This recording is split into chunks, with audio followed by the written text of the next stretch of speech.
This conference will now be recorded.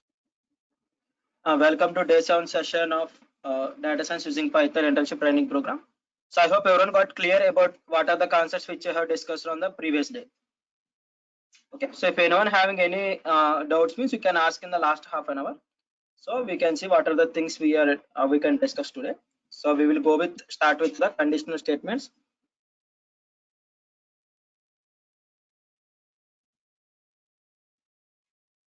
Okay, so let us see what are the concepts which you have discussed. So we will be starting with conditional statements.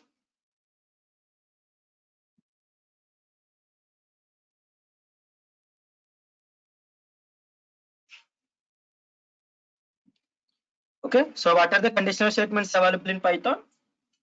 What are the different types of conditional statements available? Good. If first one is the if, second thing is the if else,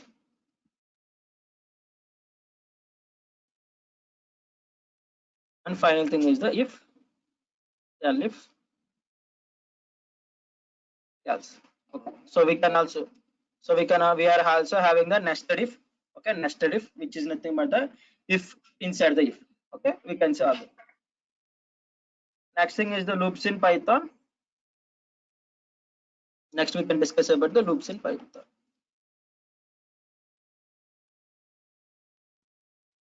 Okay, what are the different loops available in Python? So far, the main loops are the for, while. Okay, there are other loops available like while else or for else. Okay, so we will be using while or for else or while else depending upon the situation. Okay, mostly the main primary loops are the for loop and while loop. Okay, so while loop and for loop. So if time permits, we can go with the we can discussing about the one of the data type called strings. Okay, so strings inside the string, declaring a string. So we can say declaring a string, accessing the elements inside the string.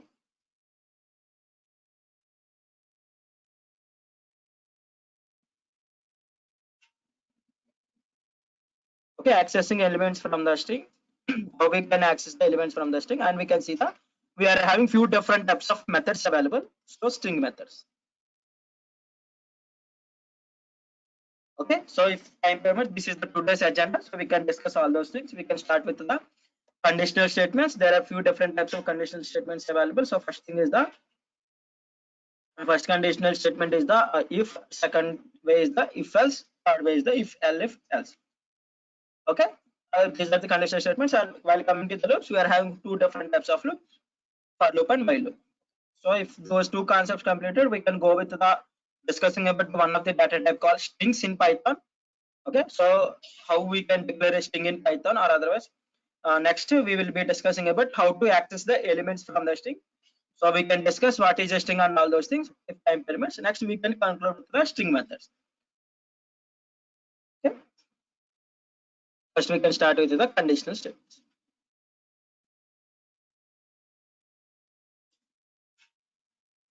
Okay, so what is the purpose of using conditional statements? Can anyone say what is the purpose of using conditional statements? Why we have to use the conditional statements? Now, okay, let us discuss reverse of an effort. Okay, what is the purpose of using conditional statements? Can anyone say? Not repeat the process, Kasava. So loops are used for repeating the process.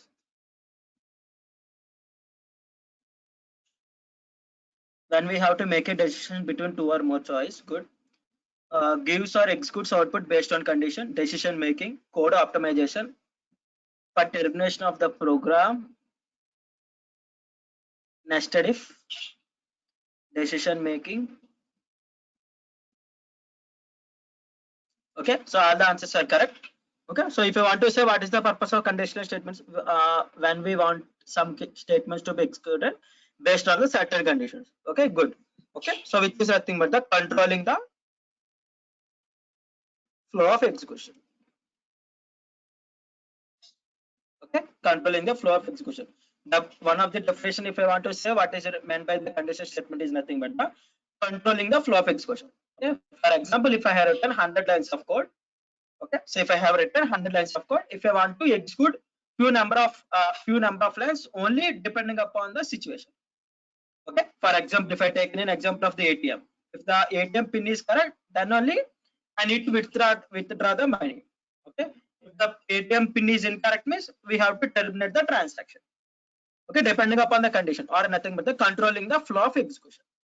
Okay, controlling the flow of execution, we will be using the conditional statements, the syntax. Let us see the syntax of each and every conditional statement. So if I want to set syntax is nothing but the, okay, so let me write. So this is the Python syntax I'm giving. So that is I'm writing in the Python. So if, okay, if is the keyword in Python which is used for defining the conditional statement. Okay, after if we have to place the condition. Okay, so it can be anything. So we can see the few examples. After completing of the condition, we have to place the colon. Okay, after completing the condition, we have to place the colon. This is the syntax for Python. We have to definitely follow the syntax. Okay, so what are the line of code we need to execute if the particular condition is true? Okay, for example, in my 100 lines of code, I need to execute 50 lines of code only if and only if this condition has been satisfied.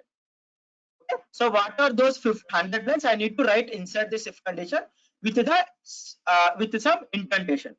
Okay, indentation is nothing but the spaces. We have to provide some spaces. We have to provide equal spacing for those all the number of line of code, or nothing but the block of code. Okay, so which is nothing but the we have to write some block of code.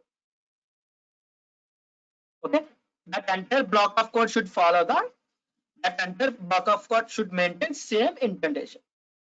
Okay, indentation mostly each and every developers are following the same indentation space, which is nothing but the tab space. Okay, tab space is nothing but the 4 spaces. Okay, if you observe here, if I given one tab space is the combination of 4 single spaces, 1, 2, 3, and 4. Okay, so it is not mandatory to give only the tab spaces. We can also provide the single equal spacing of 2 spaces or 3 spaces. Okay, this is the syntax for simple if condition. Okay, I have only one condition to execute the block of code. In those cases, I can use the if condition. Okay, similarly, I am having one more conditional statement called if else. Okay, so in that 100 lines of code, if a particular condition has been satisfied, I need to execute first block of code. If that if that condition is not satisfied, execute the remaining block of code. Okay, the syntax is similar to if else, but if this condition is satisfied, execute this block of code. If that above condition is not satisfied, execute the below block of code. Okay, there is no condition for the else.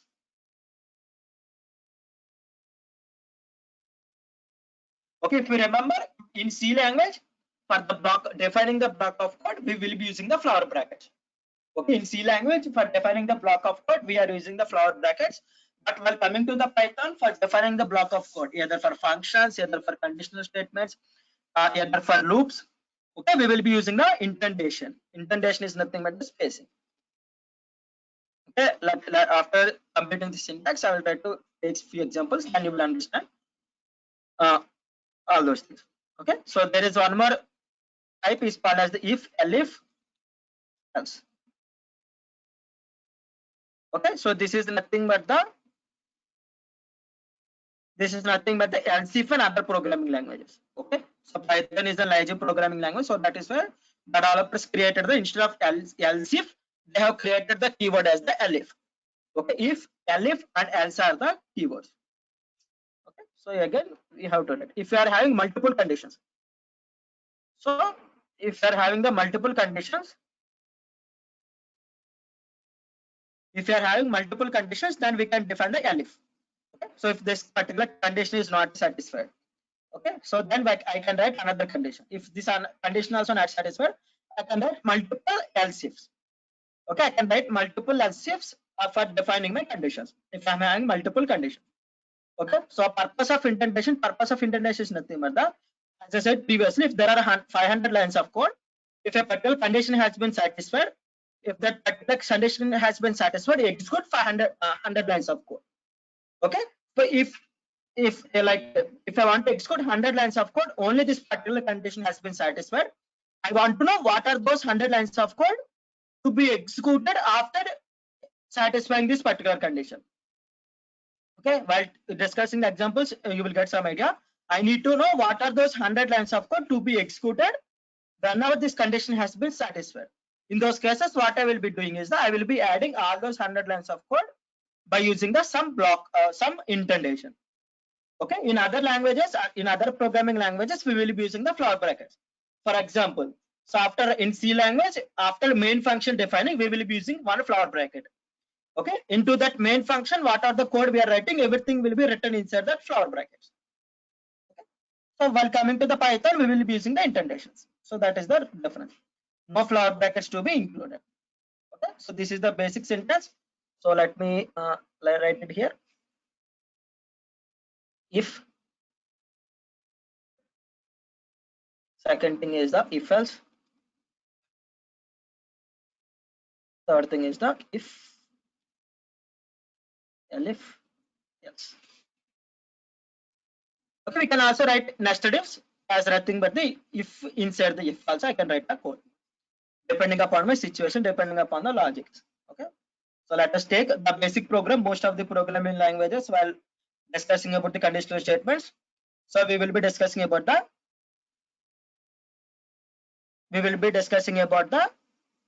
biggest of two numbers. Once please verify, is my voice is clear or is it breaking sometimes? Once please let me know.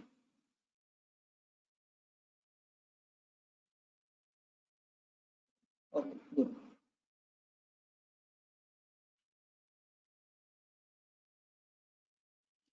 Okay, so let us take a few first basic example like biggest of two numbers.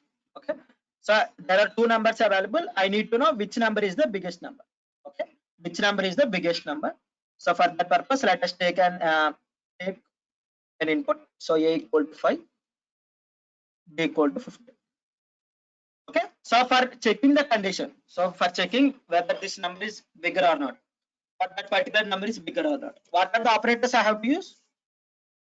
So previously we have discussed some different types of operators. Which operators are used here for verifying what is the biggest number among those two variables?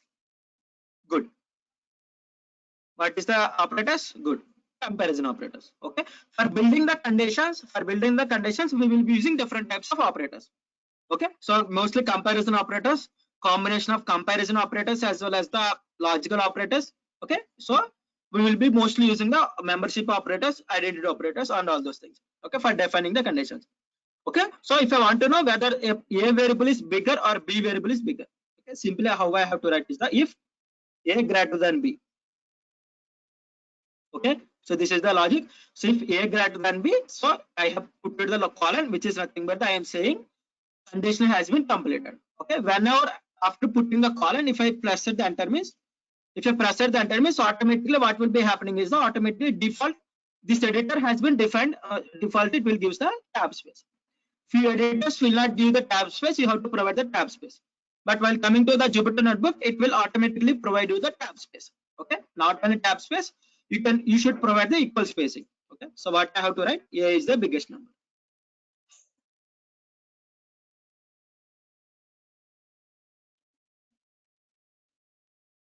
Okay, so here I have defined one condition. If a greater than b, okay, if a greater than b, automatically what I am saying, a is the biggest number. Okay, else, so we are having only two variables. Okay, if this condition is not satisfied, means what is the biggest number?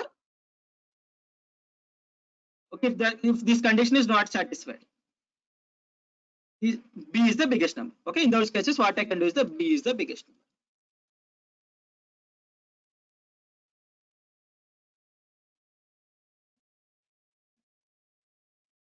Okay, so in this way we need to implement the if else conditions. Okay, so biggest of two numbers, if I need to verify that whether a particular number is bigger than other number or not. Okay, so what will be the output? So 15 is the biggest number. Okay, 15 is the biggest number after execution. If this condition has been failed, automatically it will return to the below if condition. This is the one of the common mistake where we are getting is the while using the conditional statements or loops or while executing. Okay, so if the one of the common error where we will be getting while using the conditional statements or loops or functions is the indentation error. Okay, so I have forgotten to provide the indentation. Okay, I have forgotten to provide the indentation. What will be happening is the one of the error I will be getting is the indentation error. Okay, you should remember whenever you have written the indentation, whenever you have got the indentation means you should remember that somewhere you have forgotten to give some indentation for the loops or conditional statements or functions. Okay, one of the common error where you will be getting is the indentation error. Okay, you should remember. Okay, so second example, if you want to verify whether biggest of three numbers. Okay, now let us see biggest of three numbers.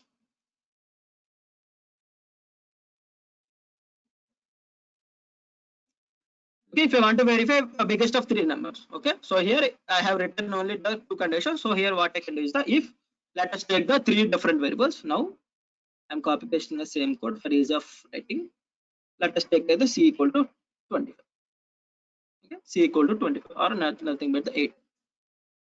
Okay. So what is the condition? If a greater than b.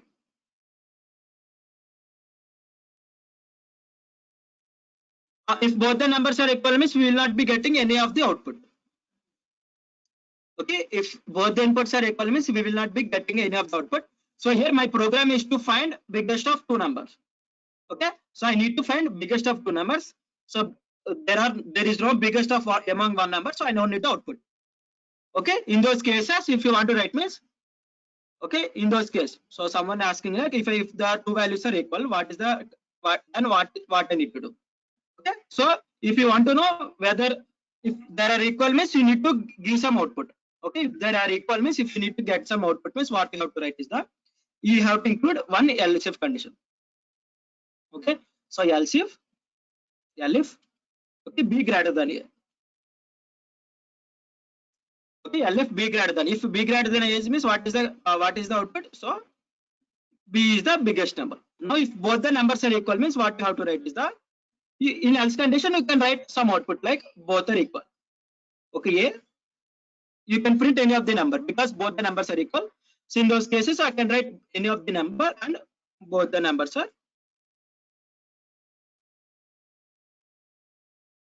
equal. Okay, both the numbers are equal. So here I have my question is to find biggest of two numbers. Okay, there are many different like depending upon the program or depending upon the question you have to build the logic. Okay, so here 15 is the biggest number. If given the both the numbers are equal means what will be happening is that so 5 both are equal. Okay, we can say we can implement logic like that. Okay, so if I want to check whether the biggest of three numbers, okay, what I have to verify whether a, yes, good Mohan. So first I need to check whether a variable is greater than b or not. Then again I need to check. So here I need to check whether a is greater than c or not. Okay, if a greater than b as well as a greater than c, what I can say a is the biggest number. Okay, a is the biggest number. Okay, here a is the biggest number. Here and okay, I'm combining comparison operator as well as the logical operator. Okay, if this condition is true as well as if this condition is true, then only the if condition will be executed. What are the code I have written inside, then only those conditions will be executed. Okay, so then only that particular condition will be executed. I need to include one more condition if b greater than c. Okay, if b greater than c, then what is the output? B will be the greatest number. Or otherwise, if else c will be the greatest number.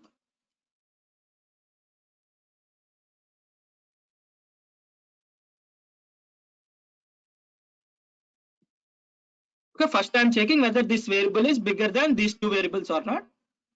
If this variable is bigger than these two variables, then what will be I will be getting output is the a is the biggest number.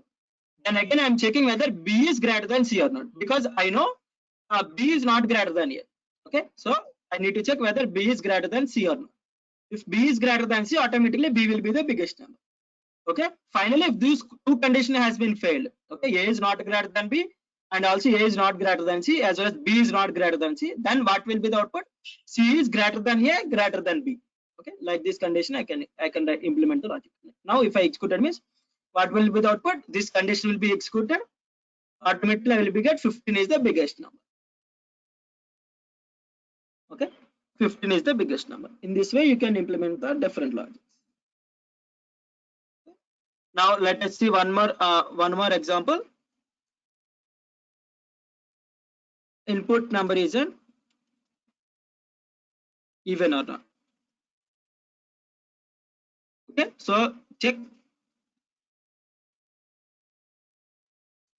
Okay, check whether the input number is even or not. Okay, if I want to know a particular number is even, how I can know? If you want to know if a particular number is even number, I hope most of you know what is the difference between even number, odd number. Yes. Okay, so I hope everyone know even numbers are nothing but the even numbers are the multiples of 2. Okay, even numbers are the multiples of 2. If I divide a particular number with 2, if I got the remainder as 2, 0, good DBSC. If I divide a particular number with the 2 and if I got the output as the 0 means, then I can say that particular number is the even number. Okay, simple how I can write is the. So here what I am saying here, take the input from the user and check that particular number is even or not. Okay, take the input from the user and check whether that input is even or not. For this purpose I am taking a variable called n. So here I need to, because I know that input, whenever I have taken the input, then I will be getting the output. Then that particular input is in the string format, so I am converting it to the integer. Input of enter a number.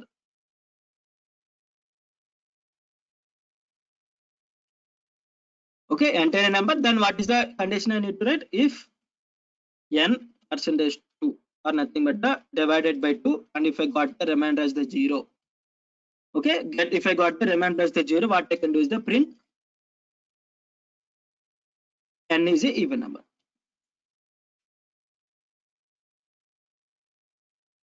Okay, n is the even number. I can simply say that n is the even number. Yes. Here I need to check whether the number is even or not. That's it. Okay, so n is not an even number.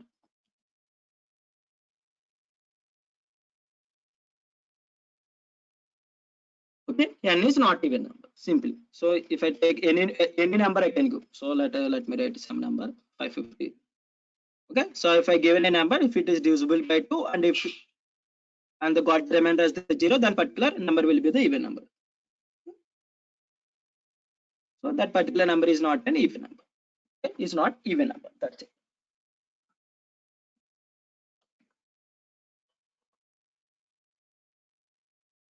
Okay, everyone got how to use the conditional statements? Let me take one more example, basic example. Verify given year is a leap year or not.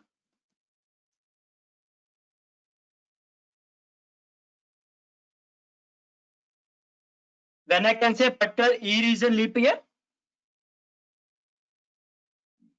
when I can say a particular year is a leap year.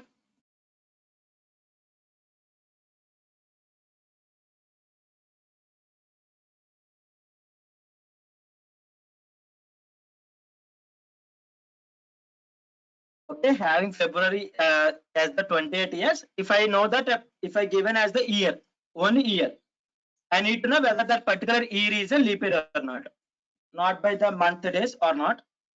I'm giving, if I given 1996, you have to give the output 1996 is a leap year or not. If I given 2021, okay, if I given 2021 year, I need to get the output as the particular year is a leap year or not by 366 days or not by February month. Here, yes, good. I have got most of the answers. So for verifying a particular year is a leap year, I hope everyone know for each and every 4 years we will be getting a leap year. Okay, for each and every 4 years we will be getting the leap year. So that I can say, that if a particular year is divisible by 4 and remainder as the 0 or nothing but the multiples of 4. Okay, multiples of 4 as the leap years, definitely I can say that multiples of 4 as the leap year. Let me write that what are the conditions I need to include for verifying an year is a leap year or not. First one, it should divisible by 4 and remainder 0. Okay, so not only by checking, so there are other conditions also. So there are other conditions to become a particular year is a leap year. Good, Pranit, you have given the answer. So here, what is the need? So first thing you should remember, you need to check whether year is divisible by 4, but the remainder is the 0. And second condition is that if that particular year, okay, if that particular year is divisible by 400.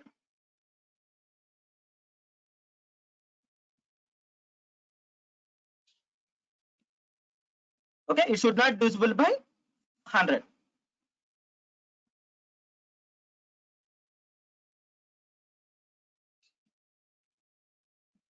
Okay, so like if you know, so if I take an year of 100, or a 100th year is divisible by 4, okay, and also it is divisible by 100. So 100 year is not a leap year. Okay, why you can ask why 100 years are not a leap years, like 1900 or 1800 or 1600. So those years are not a leap years. If you want to know why those years are not leap years, means you have to, like, after taking the session, once verify, once read the Wikipedia of the leap year. Okay, there is some description. So writing some competitive exams, you need to verify. Okay, and writing some competitive exams, so they will be giving some different types of calendars, Georgian calendar and all those things. So once verify,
now is it clear? Please let me know.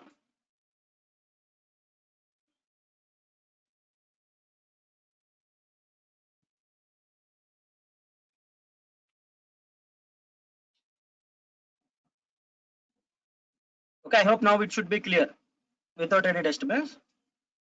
Okay. Okay, so if you want to know about the leap year, means once you have to verify about the Wikipedia page.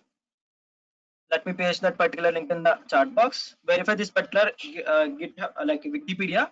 You will know the clear idea about the years, how calendar has been constructed, what are the different calendars. So in the olden days, people around the globe followed the two different calendars. First one is the Julian calendar. Second thing is the Georgian calendar. According to the Julian calendar, leap year has been defined differently. Georgian calendar, leap year has been defined differently. Okay, so you have to follow those two things. Once very people while getting the question about the leap year in competitive exams, they will define about the either they are following the Georgian calendar or they are following the Julian calendar. Okay, so it is better, or it is like a GK general knowledge. It is better to once verify the how the leap year is constructed, or why we are having in February why we are having an extra day. Okay, you can verify by visiting that particular GitHub Wikipedia page by end of the day. Okay, so according to the Wikipedia, so how the leap year has been defined is that the particular year should be divisible by 4 and it should not be divisible by 100, which is nothing but not every 100 year is a leap year. Okay, so 100, 200, 300 is not a leap year. Okay, so 100, 200 and 300 are divisible by 4, but those are divisible by 100. So because those are divisible by 100, it is not a leap year. Again, every year which is divisible by 400. Okay, so divisible by 400. Every 400th year is a leap year. Okay, every 400th year is a leap year. Okay, if I taken an years from 100 to 500, okay, 100, 200, 300 and 500 years are not a leap years, but while coming to the 400, 400 is a leap year. Okay, why there is a the difference means there will be like it is an interesting concept. So I hope you all know, for 1 day 24 hours. How 24 hours has been defined? The earth revolves around itself and it takes 24 hours. Okay, so then 1 day completed. So like that, we are having few minutes has been left on each and every day. For each and every 4 years, those minutes will be combined to 24 hours. Again, we are getting one extra day. So there is some story behind it. Like it is out of our scope. So once you can verify. Okay. So if I want to define a particular year is a leap year. Okay. If I want to define a particular year is a leap year means, so what I have to do, what are the conditions I need to check? Every 4th year is a leap year and every 100th year is not a leap year. Again, every 400th year is a leap year. Okay. Every 400th year is a leap year. Okay. So like I need to check, I can check whether a year is a leap year or not. Okay. So for that, let us take an input from the user. Int of input.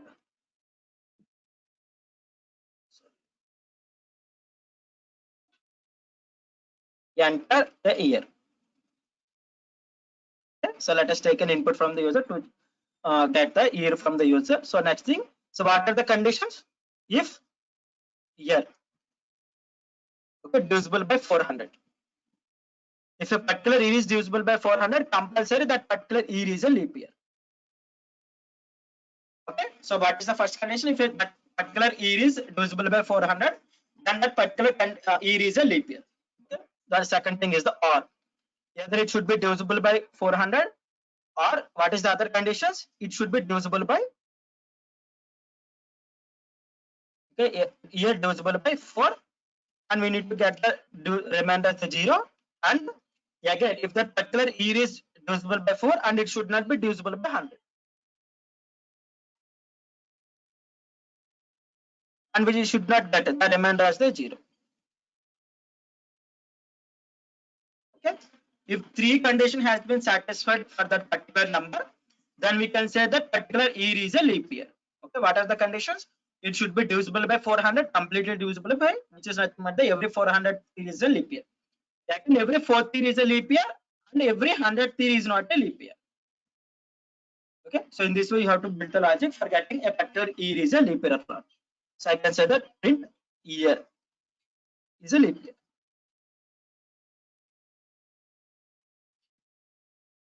Else, we can say that particular year is a not a leap year.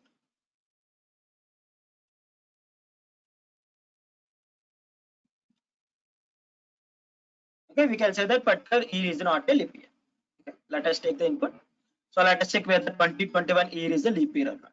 Okay, so 2021, I hope you know 2021 is not a leap year because it is not divisible by 4, or either it is not divisible by 400. Okay, so 2021 is not a leap year. Let us check whether 2000 year is a leap year or not. Okay, it is divisible by 400, so it is a leap year. Okay, if I check whether 1900 is a leap year or not, so it is not a leap year. So because it is divisible by 100. Okay, you can check for multiple inputs and you can check whether that those years are, or those years are satisfying my condition or not. Is it clear to everyone? Leap year.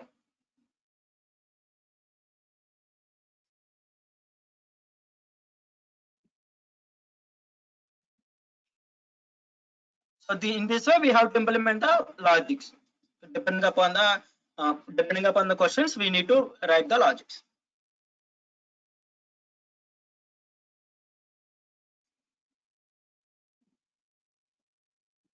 Okay, now let us build a simple like for okay, let us build a simple calculator using the if else conditions. Then you will be getting clear idea about how to build the if else.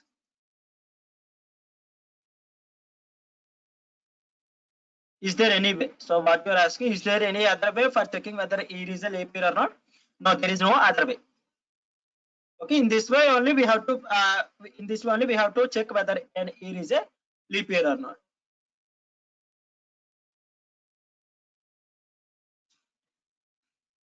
Okay, don't use other emojis or not. Be professional.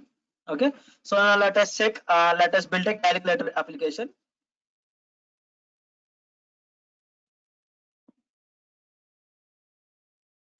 Okay, for using the if else conditions, well, let us build a calculator application. Okay, so a calculator application. So it takes two inputs.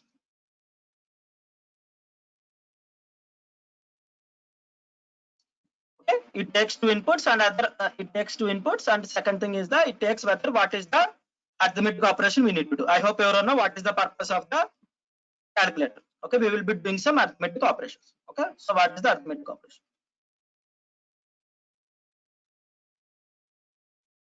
Okay, what is the arithmetic operation should be performed for those two inputs, input numbers.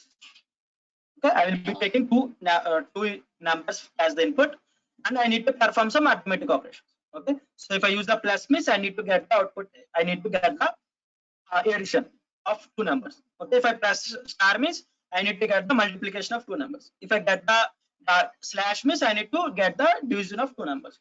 Okay, if I given the double star means I need to get the power of two numbers. Okay, a power b. Okay, a power b. In this way I need to construct a calculator. Okay, so how I need to construct those calculator? Can anyone help me out? So what is the first thing? So I need to take two inputs. So let us take a equal to int of input. Or let enter a number be equal to int of enter a number.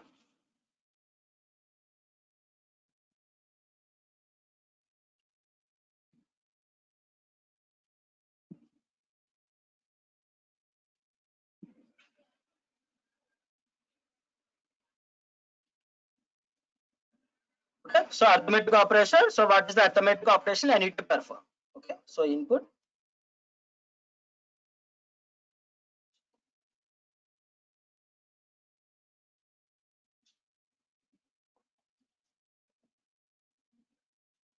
Okay, here I'm taking the inputs as the arithmetic symbols. So plus or minus or star or slash or okay modulus percentage. Okay, for verifying for getting the arithmetic operations. Okay, what is the first thing? If arithmetic equal to plus.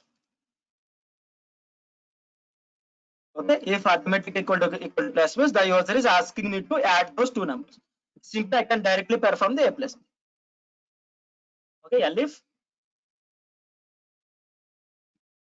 a at th arithmetic equal to minus. If the user given the plus as the minus. If the user given the minus, simply I need to perform as the elif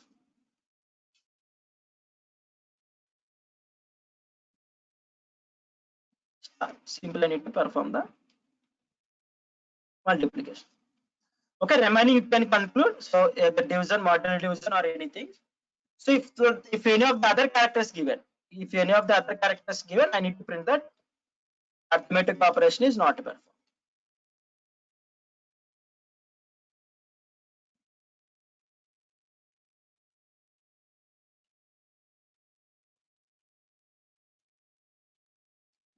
Given arithmetic operation is invalid.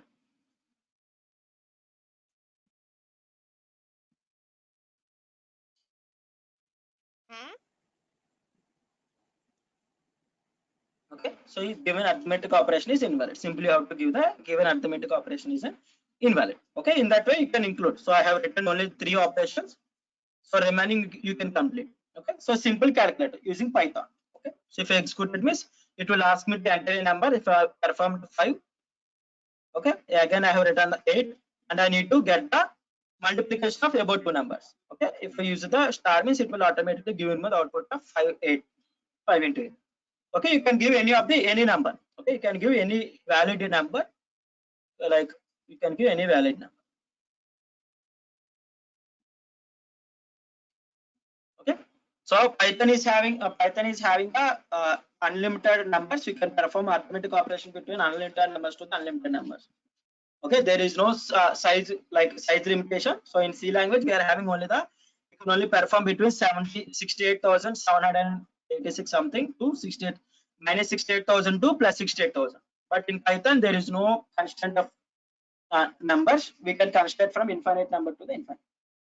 So we should take on. Is it clear to everyone? Using conditional statements. In the upcoming sessions, we can take using the remaining concepts. We can build a few different types of programs. No worries. For now, it should be clear to everyone how to use the conditional statements.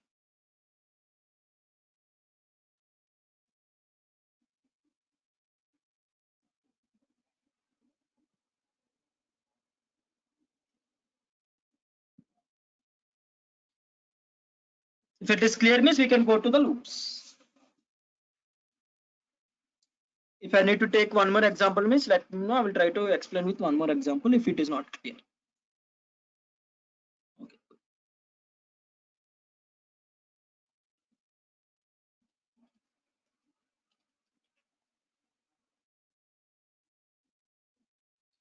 Balakrishna, what I need to explain? Can you say which thing I need to explain? Means I will try to explain, or cell number or anything. If you give me the specific thing, means I will try to explain.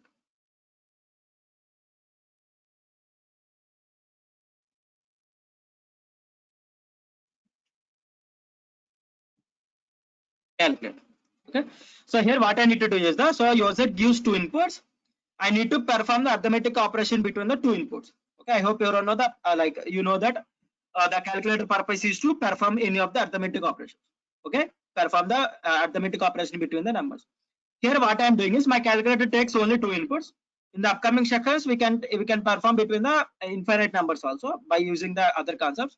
So here I have taken only the two inputs from the user A and B, and I am taking the input to the arithmetic variable. What is the operation I need to perform? Okay, if user gives the plus symbol, means so I need to perform the addition. If the user gives minus, means the program should perform subtraction. If the user gives star, means the user should perform the multiplication. Here I have defined the symbols. Instead of plus, minus or star, you can give 1, 2, 3. If the user given 1, you need to perform arithmetic operation. If the user given 2, you need to perform the subtraction. You can also define your conditions on our own. But here I am defined as depending upon the arithmetic symbol. Depending upon the arithmetic symbol, we need to get the output. Okay, if either it is the plus or it is the minus or it is the star. Okay, so I have taken only three conditions performing addition, subtraction, and multiplication. You can take multiple also, like division, modular division, floor division, as well as the power. Okay, you can also take the square root also. Okay, so you can include those things. So here I have taken three inputs. If the given arithmetic variable, if the given in this, what is the thing I am storing here? What are the user given the input? Okay, so if A or THE contains plus, I'm comparing. It is the comparisonal operator. I'm comparing whether this variable contains plus or not. If this particular variable contains plus, the output will be the A plus B. Below conditions will not be executed. That is the purpose of the conditional statement. If this condition has been satisfied, below conditions will not be satisfied, will not be executed. If the arithmetic variable is equal to minus symbol, then automatically the user set me to perform the subtraction. So I'm displaying the A minus B. If the user given star, okay, then I need to perform the multiplication. So that is I have given the output as the A star B. Okay. If the user given like A or B, okay, in the arithmetic input, if the user given 5 or 6, anything invalid arithmetic symbols, I am saying to the user that given arithmetic operation is invalid, which is nothing but I can't perform A6B. Okay, A6B. Yes, we can get all the outputs also. Okay, instead of here, I am defining a calculator. If you need to get all the inputs at a time, okay, no need to. There is no condition. If you need to get all the outputs at a time, there is no condition. So direct I can write as the A plus B. Okay, print a minus b. If you want to get line by line, simply you have to give the a minus b, and you can write directly a star b, and so on. For example, a given 5, b given 5, and I need to perform the minus.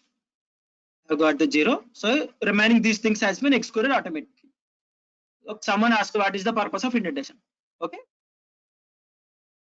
Okay, what is the purpose of the indentation? Okay, if the code is not inside the indentation, means those things will be executed automatically.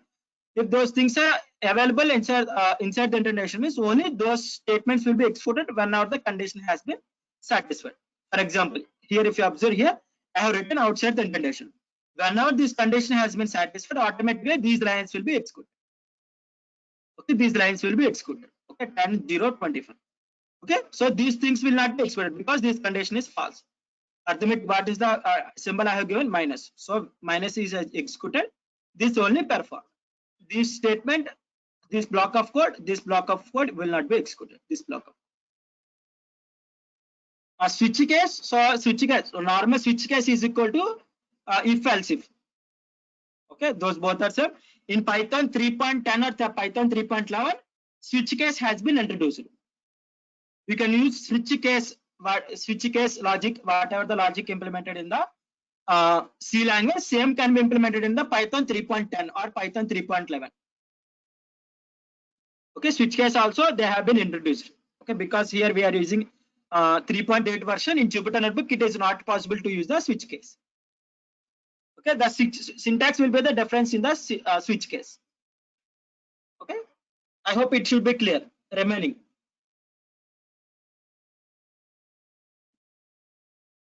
Is it clear now? Let me know once again.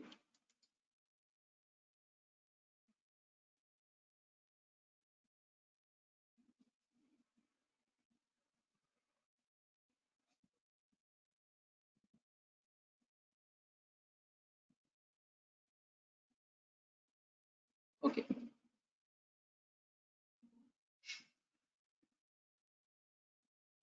Good. So now we can see about the loops in Python. What is the purpose of loops?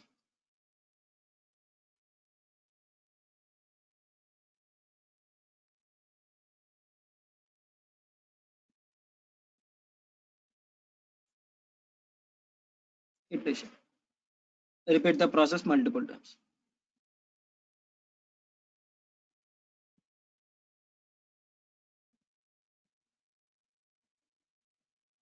Good. Okay, so here what is the condition? What is the thing we are doing? Here we are for conditional statements, we are controlling the flow of execution. Okay, we are controlling the flow of execution. While coming to the loops, loop is nothing but the repeat or execute the block of code.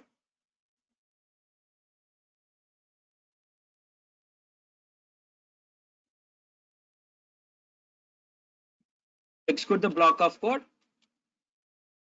for multiple times.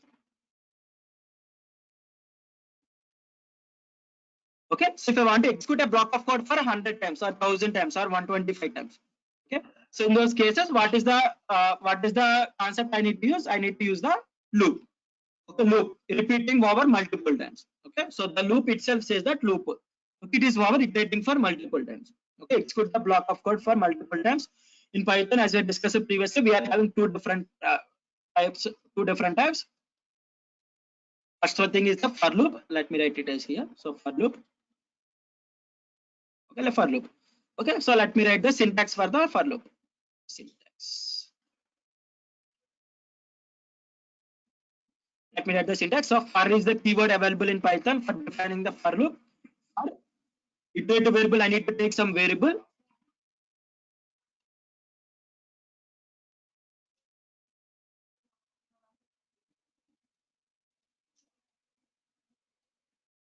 For iterative variable, I have to take one variable name. It can be anything. So this is the user defined. I need to take one iterative variable. It is called as the iterative variable in sequence of data.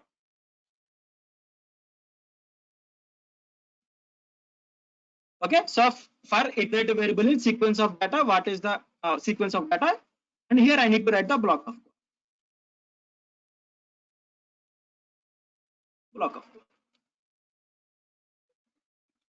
What is the block of code I need to execute for multiple times? Okay. So here sequence of data. Sequence of data is nothing but the group of numbers, or nothing but if I want to clearly understand the group of data. Okay. So it can be group of numbers.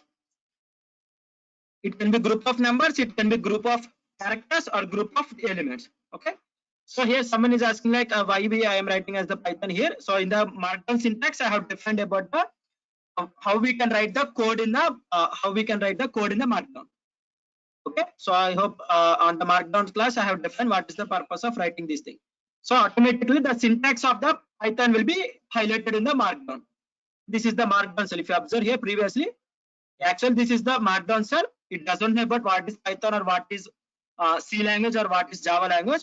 But whenever I have written that triple back quotations as well as the Python, it will automatically highlight the Python syntax. If it is highlighted, else it is highlighted. Okay, automatically after entering the colon, if I given the enter means it will automatically given me the indentation also. But while coming to the in Markdown, it is not. It doesn't know about Python or any other things. Whenever I have defined this thing, it will know that it is in what are the code I am writing below. It is the Python language. That is the purpose. Second thing is the while loop. Those two loops are used for same purpose, but for you, if I want to use the for loop, I need to know how many times I need to execute the loop.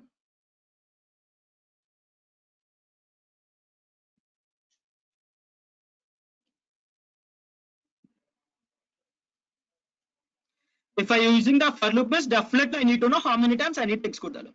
Okay. While coming to the Python, based on the condition, I can terminate the loop.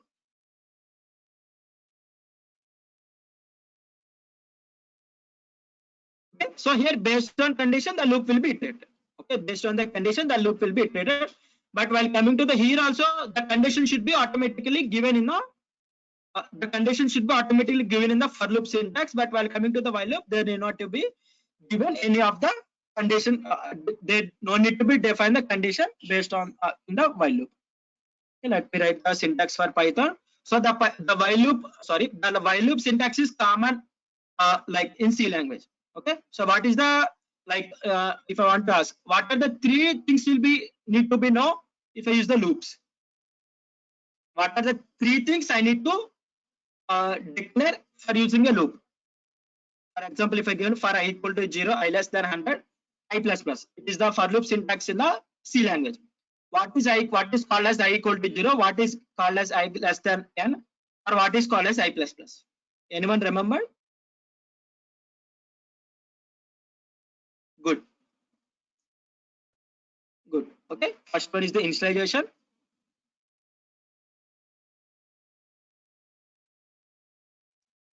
Okay, initialization. Second thing is the condition.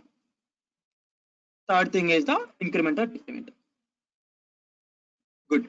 Okay. In every programming language, these three things should be automated. These three things will be involved in loops.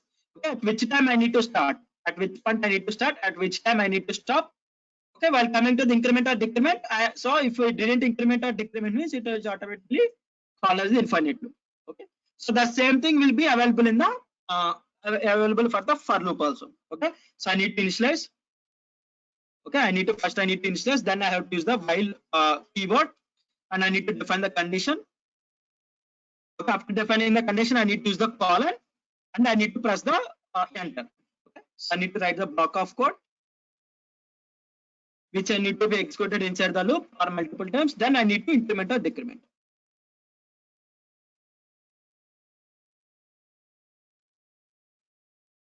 This is the syntax for the while loop in Python. Okay, mostly it is also similar to the C language. Okay, only these two different loops are available. So for for loop and while loop, there are also for else and while else. Depending upon the situation, we will be using for else and while else. Mostly in the production environment, we will not be using for else or while else. Okay, so if you want to know whether loop is completely executed or not, in those cases we will be using the for else or while else. In the upcoming sessions, we can take the examples directly instead of discussing them. Okay. So here, what is the syntax for loop? For iterative variable. So we need to define a variable. Okay. and in group of data. It can group of data can be the numbers, group of data can be the characters, group of data can be the elements. Okay. In the upcoming days, we will observe the what is meant by the group of data. Okay. Today we can discuss about the iterating or the group of numbers.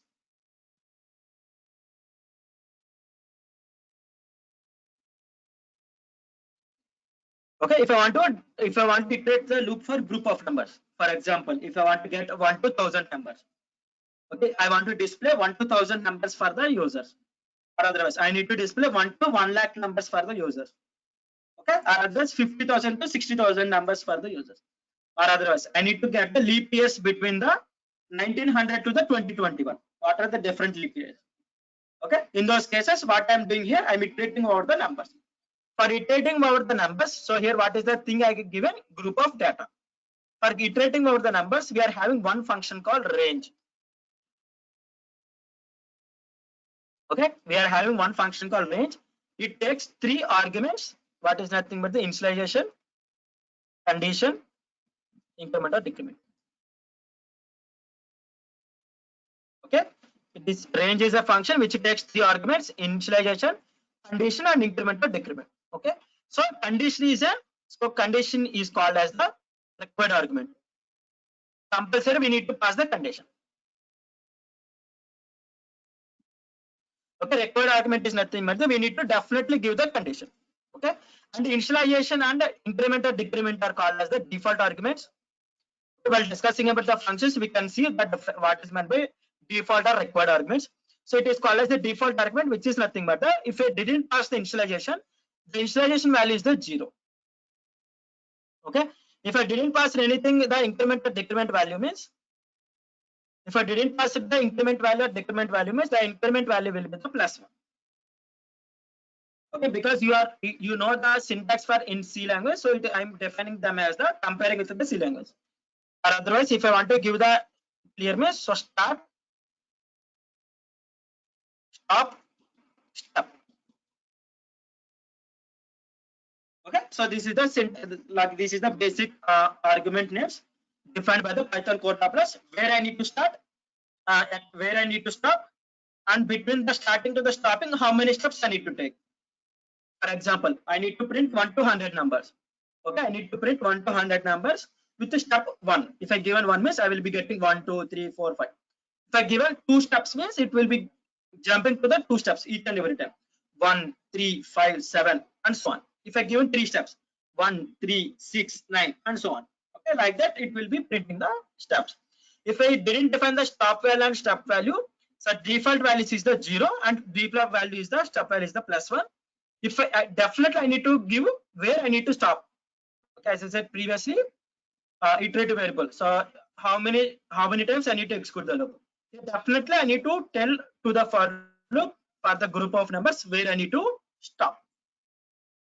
Okay, where I need to stop. Okay, so this is the for iterating about the group of numbers. Let me give it this.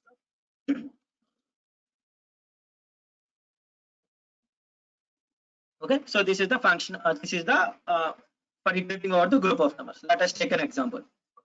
Okay, if I want to print 1 to 100 numbers to the user. Actually, if I want to print 1 to 100 numbers to the user, what I have to do? I need to write 100 print statements. I hope most of you know, but few people are new to this like programming, so that is I'm repeating. For example, if I need to write, if I need to display 1 to 100 numbers to the user, what I need to do here? Simply, I need to write 100 print statements. It will be a lengthy program, and we no need to. It will be the complexity program. Okay, so if I want to write 100 print statements, it takes X number of time. Okay, also it will make our program hard. Okay, so instead of that, what I can do is I can use the loop and I can get the 1 to 100 numbers to the user. For example, if I take the loop as the for, what I am saying here, iterative variable. What is the syntax for iterative variable? So I can take any number, so any value as the variables. Okay, so it should follow the properties of the variables. Okay, it should follow the properties of the variables for creating the iterative variable. Okay, so we can use underscore, we can use I can j. Okay, mostly every people are using the I. We can take as the I. For I in is the keyword again. So range for iterating about the group of numbers. What is my task here? Display 1 to 100 numbers.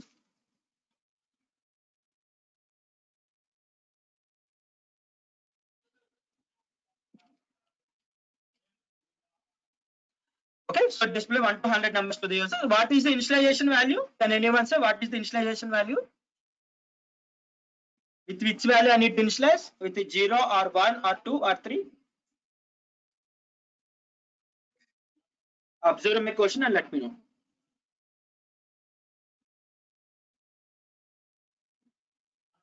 I'm asking you to print 1 to 100 numbers. So the starting value will be the 1. Okay, the starting value will be the 1. And next one, condition here. What is the condition?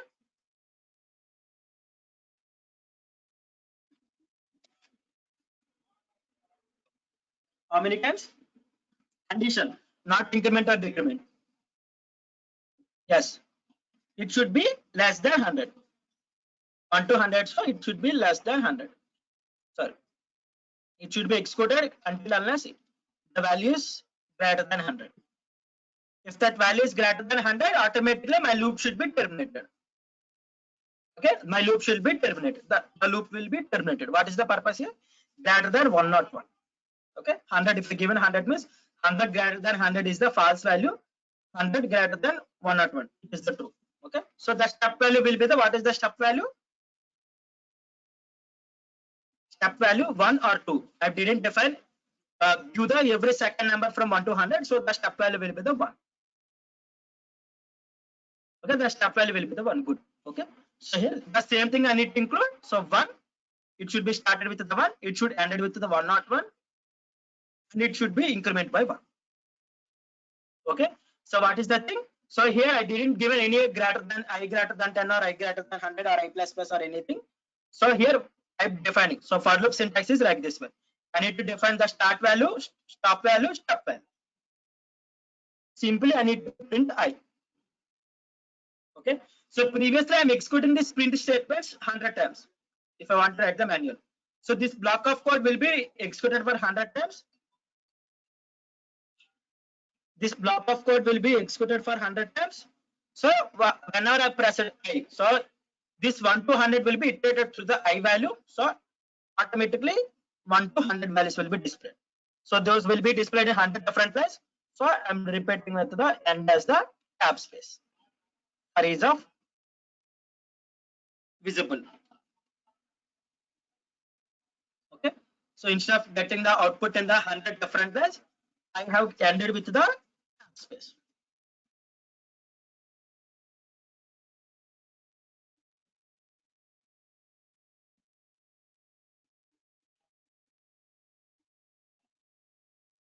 Okay, everyone understood? So this is the way of this is the way of get executing a for loop. Okay.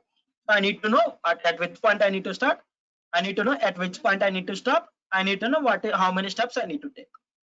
For example, okay, for example, if I didn't define the start value, okay, if I didn't define the stop value or stop value, so if I didn't define any of the start value or stop value, as I said previously, start value will be the 0 and step value will be the 1. Start value will be the 1 and step value will be the start value will be the 0 and step value will be the 1. Okay, it started at 0 and the difference between each and every value is the 1, and it has been ended with the condition at whatever the condition I have written. Okay. You need to remember. Similarly, if I want to get each and every second number from 1 to 100, I need to get each and every second number. What is the modification I need to do? What will be the initialization? What will be the stop value? What will be the condition? Give me the three answers. I need to get each and every second value from 1 to 100. Good. Step value will be 2. What will be the start value? What will be the condition?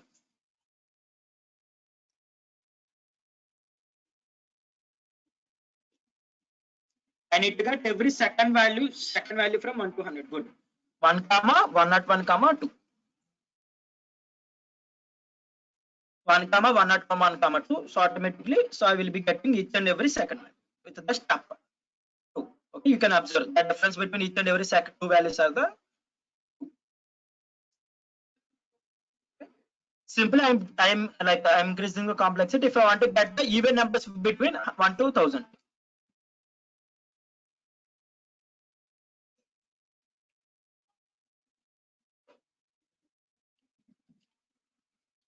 Can anyone say how I need to write if I want to write the even numbers between 1 to 1000? What will be the start value? What will be the stop value? What will be the step value? As well as the what is the condition I need to include. I need to get each and every even value between 1 to 1000.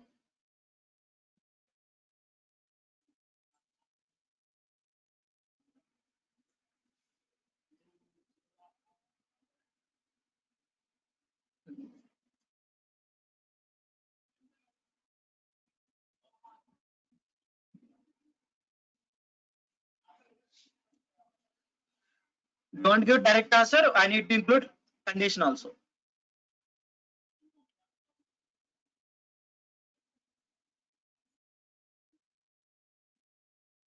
If I taken, so if I want to include from 1 to 100 means for I in range of 1 comma 1001 comma 1. What is the condition I need to write? What is the condition? So you are giving 0 comma 1000 comma 2, but I will be getting the 0. But I need to get only 1 to 1000. Yes. Good. Okay, what is the condition I need to include? So here each and every time the number will be iterated about the I percentage 2.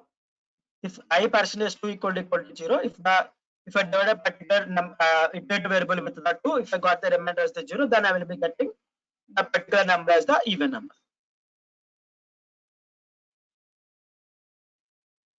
So what are the what are the things you have given? Everything is the correct answer. But here definitely I need to include the condition. But for displaying how to write the conditions, I'm interested to show you. So here each and every time the number will be iterative about the iterative variable. It can be anything. Let us take if for net, let us take the number.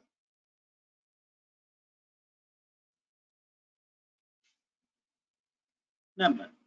Okay. Automatically the even numbers will be displayed between the 1 to 1000. So 2, 4, 6, 8, so on to the 1000. Okay. So to the 1000.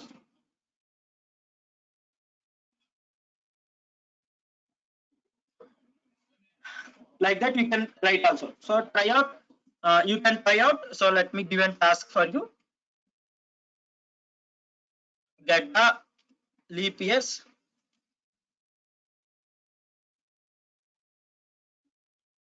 between the given range.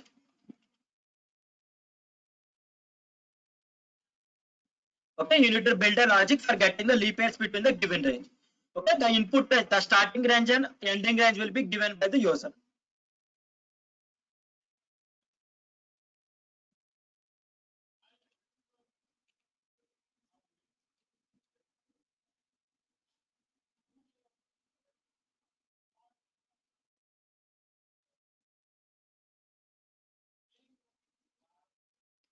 Okay, the ending range and starting range is given by the user, so you should remember. So try to try to build the logic for getting the leap years between the given range. Okay, so if I given 1900 to the 2021, I need to get all the leap years between the 1900 and 2021.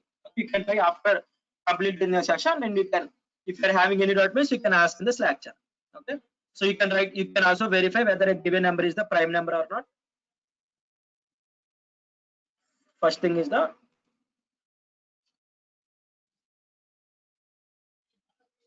okay. Let me give few more examples you can try. So that the prime numbers. I hope everyone know what is a prime number. So not for now, you can try after the session. It is not a mandatory thing for practice purpose. Okay, get the prime numbers between the given range.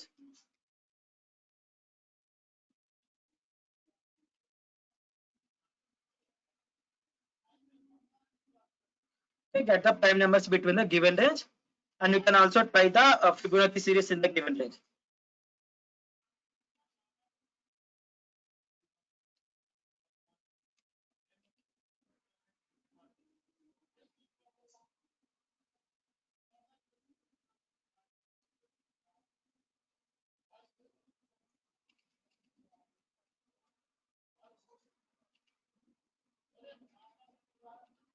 Okay, so n is given by the user as the input. If you want to get 10 Fibonacci numbers, okay, you have to write, you have to print the Fibonacci numbers. Okay, you have to iterate over the 10 times.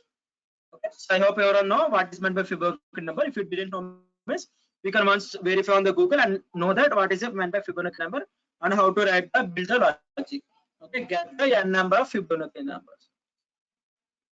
Okay, Fibonacci numbers. Okay, if I given 10 means you should print the 10 Fibonacci numbers. If you given 20 means you should print the 20 Fibonacci numbers. Okay, so you can build those logics. So in the meantime, you can try after the completing of the session. You can take a screenshot, or otherwise let me post in the chat box.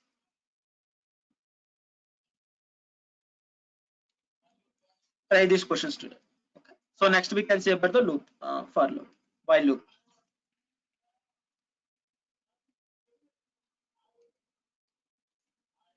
Okay, while loop, it is also used for iterating over the group of numbers, but we no need to define.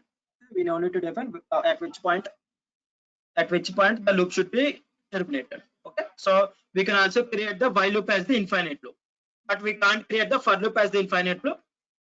We can also create, but it is not easy way. So while you creating the while loop as the infinite loop, it is easier way. Okay, so let us create. So if I want to get the 100 numbers using the while loop, means it is also simple. So I wanted to define here I equal to 1. I need to check whether I is less than 1, less than 101. If it is not less than 101, I need to do the, I need to print the I. Next, I need to increment the I value. Simple. Okay, this is the way of using the for loop. So let me write as the n equal to slash t. Okay, you can include all the conditions inside the while loop also. Okay, you can include all those conditions inside the while loop for getting a prime number or getting a leap year or getting a even number. Okay, you can include inside the loop. So you should be familiar. You should be you should be more familiar with the using of the loops, because for building the applications or for building the things, we will be using mostly for loops. Okay, it is best practice to be familiar with the or using the loops. Okay, it should be very helpful. Okay. Next, there are two different keywords inside the loops. First thing is the break. Next thing is the continue. Okay, anyone remember the purpose of the break? What is the what is the purpose of break keyword? Break keyword in Python. Sorry, not only, most of the programming language. Remember?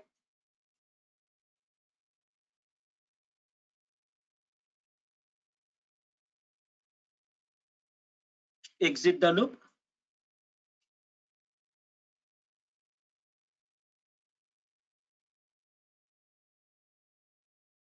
Stop the iteration. To stop the iteration, immediate exit from the loop. Okay, so break keyword is used to terminate the loop. To terminate the execution of the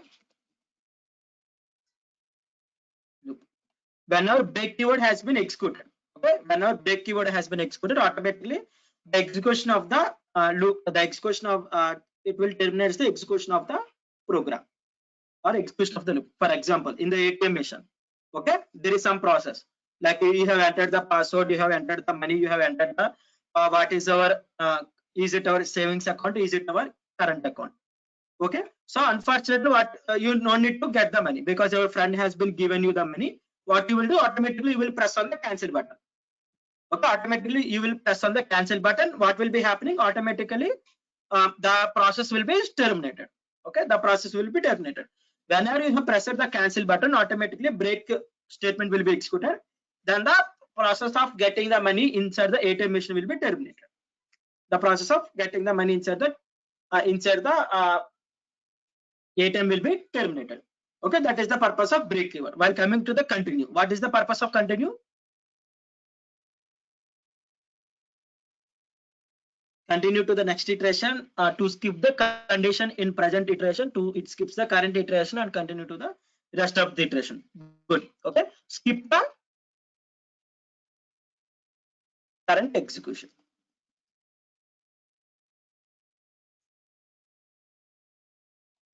Okay, of the,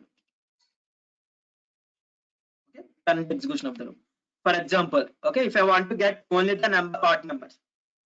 For example, if I want to get the odd numbers means I can write the logic as the if that particular number is not divisible by 2 and it can be printed. Skip the current execution. Good. Okay. So it will be skipping the current execution of the loop. It is the purpose of the keyword continue. Okay. So let us take the examples of break keyword as well as the continue keyword. So I need to print numbers between nothing but I need to take the input from the user. So let us give me the for loop example first.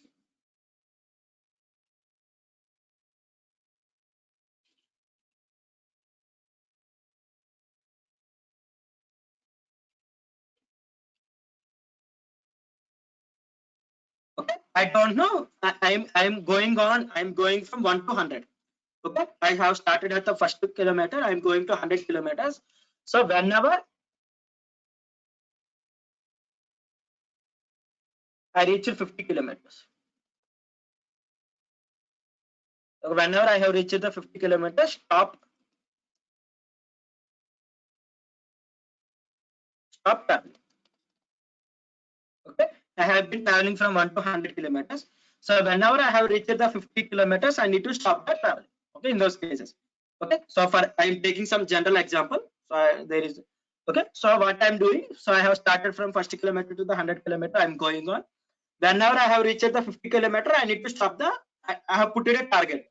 I have kept a target that whenever I have reached the top 50, stop the traveling for today. Okay, stop the traveling for today. For example, in the if I want to implement in the same thing in the program for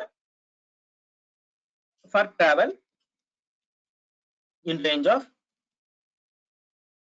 So for ease of understanding, I'm taking iterative variables. Okay, so you have to take the iterative variables based on the programming. Okay, so based on the question or based on the purpose you are writing the program, definitely you need to use those keywords so that everyone can understand what is that particular keyword or what, sorry, not keyword, variable. Okay, why you have created that variable or why you are using that particular variable inside the programs. Okay, so I need to start at 1, I need to stop at, I need to going on till 101. For each and every first 1 kilometer, I need to check whether I've reached to the 50 kilometers or not. Okay, if travel reaches 50, if travel reaches 50, what I need to do? I need to stop. Simply, I will be using the break. Yes, I need to print the kilometer.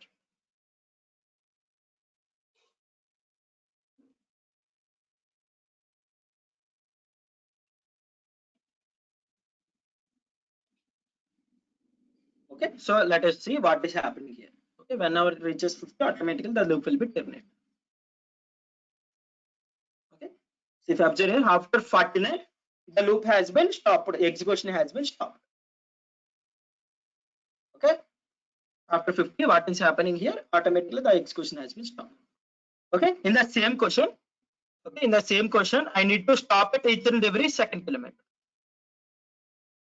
Okay, I need to stop at each and every second kilometer and I need to drink some water. I have put some condition at each and every second 2 kilometers. I need to stop and I need to drink some water. Okay, so that I will not be printing those. I will not be printing those kilometers. So else if okay, so I %2 equal to 0 for each and every second kilometer. So what is happening here? So continue. Okay, so each and every second kilometer, stop and drink some water. And I no need to, so while drinking the water, I will not be printing the kilometers. In those cases, what I'm doing is the continue. Okay, skip the current iteration or nothing but whenever continue keyword executed, whatever statements available below that continue will not be executed for that particular iteration. Whenever the break statement executed, automatically the execution will be terminated. It will come out of the loop.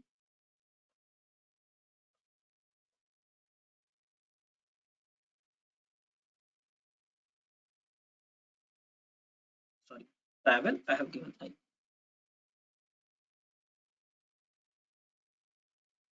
Good, Bhavani. Okay, so that is so whenever I have traveled to for 2 kilometers, I will be drinking the water. I will not be printing the kilometers.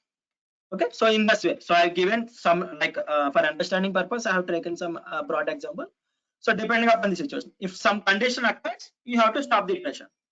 If some condition occurs, you need to skip that iteration. Okay, in those cases, we will be using two different keywords for break and continue. Okay, so in for using break and continue, for using the for loop, definitely you need to know where I need to start, where I need to stop. Okay, where I need to start, so that is nothing but the here you need to know the where I need to stop, where I need to stop, again where I need to terminate the loop, where I need to terminate the loop, and otherwise where I need to skip the loop. Okay, in those cases, what is happening is that I will be using the conditional statements. Mostly we will be using the break and continue keywords inside the conditional statements, because if that particular condition occurs, terminate the loop. If that particular condition occurs, execute the loop. Sorry, skip the loop, execution of the termination of the loop. Okay, I will take another example using the while loop. Okay, so take the input from the user. Okay, take the input from the user until unless the user presses cancel. Okay, take the input from the user continuously until unless the user presses the cancel. Okay, let me take the input. Let me create an empty variable as the input. Okay, so here I don't know when the user will press the cancel. Okay, I need to take the input from the user continuously and print the output to the user. Whenever the user presses the cancel, automatically my loop should be terminated. Okay, so I don't know when the user will press the cancel. In those cases, I need to use the while loop. Okay, so you need to know in which conditions you may use the most of the cases you can use either while loop or for loop, but for some conditions you can only use the while loop. You can't use the for loop. Okay, which is nothing but the while loop. I'm creating an infinite loop. Okay, I'm creating an infinite loop. Okay, I'm creating an infinite loop. I'm not initializing any of the variables because I'm creating an infinite loop. Inside that, I'm taking an input. Okay, I'm taking some input from the user. Then I need to terminate if user given the input as the cancel. If inp equal to cancel. Either the user can give the input as the uppercase or lowercase or any of the case, but let us for now, let us think that only the user will give the user given cancel in the lowercase characters, then I need to stop the iteration of the loop. Print loop terminated. Let us write some message to the user, loop terminated. And let us use the break keyword. Okay, in the remaining conditions, what I need to do, simply print the input, whatever the input the user has been given. Okay, until unless the user given the cancel as the input, the loop will be continuously iterated. It is an infinite loop. Okay, here I have given true. True is nothing but there is no condition, there is no specific condition. Okay, that true. So simply I can give the input. So here this is the input I am giving, this is the output I am getting. I can give anything until unless I have passed the cancel. It will continuously iterating the loop. Okay. After whenever I have given the input as the cancel, automatically my loop will be terminated. Okay, so if based on some conditions, if you want to terminate the loop, means definitely in those conditions you have to use the while loop. Okay, so if you know when to start and when to stop. Okay, and in the middle of that things you have got some disturbance or you have got some injury, means we have to stop. In those cases you have to use the for loop. Is it clear to everyone? Please let me know for loop and while loop.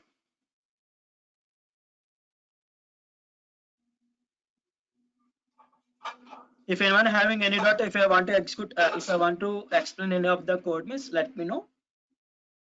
Everyone should be familiar with the using the loops and conditional statements and when to use the keywords like break keyword or continue keyword by understanding the question or problem statement.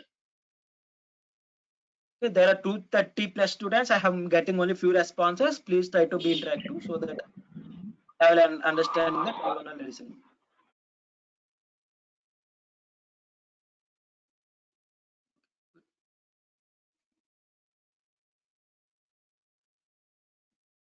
Okay.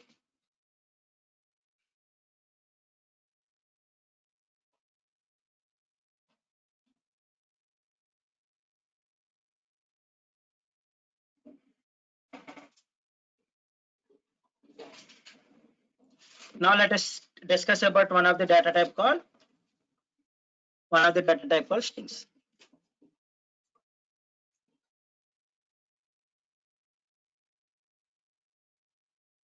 Okay, one of the properties, one of the data type called strings. The string is called as, so it is a group of data. It is group of data enclosed between, yes, group of characters, not yes, any of the characters. It can be numbers, it can be alphabets, it can be special characters. Okay, so it is a group of data. So numbers also group of characters. Okay, 536 is also group of characters. 3 different characters available. Okay, so but if I want to define clearly about the strings, means it is a group of data enclosed between single quotations, sorry, double quotations or single quotations or single triple quotations, sorry, double triple single double quotations or single triple quotation. Okay, if our data is between the double quotations or single quotations, single triple quotations or double triple quotations. Okay, so if I am saying group of numbers, so 536 group, if I simply saying string is a group of characters, numbers are the characters. Okay, numbers also are also called as the numeric characters. Okay, so alphabets are called as the alphabet characters. Okay, so if our data numbers, if any number or special characters, any alphabets, okay, if anything enclosed between the or between single quotations or double quotations or single triple quotations or single double quotations are called as the strings in Python.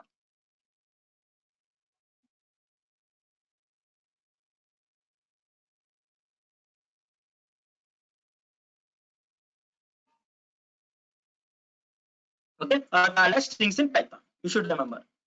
Okay, so this is the like clear definition. So there are few properties available for the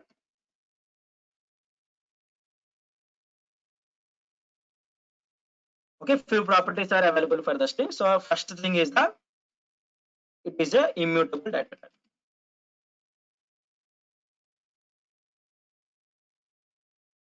Okay, there are different types of data types has been defined between like a characterized or classified into 2 different data types: immutable data types, mutable data types.